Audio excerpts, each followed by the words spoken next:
খুবই চমৎকার খেলা দেখান তিনি। 121 নাম্বার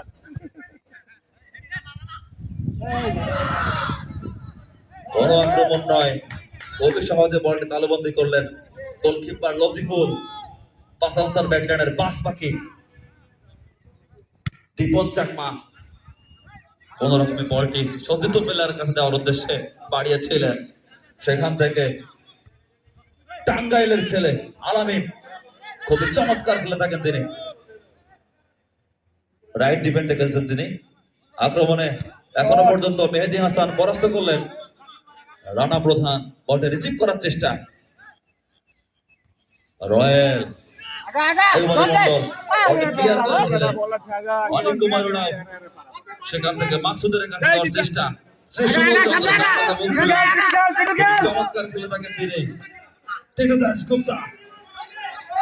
দাশগুপ্তা আক্রমণে এখনো পর্যন্ত রিমন্ডে যা একটা আক্রমণ আমরা দেখতে পাবো হয়তো, সম্ভবত ফ্রি কিক।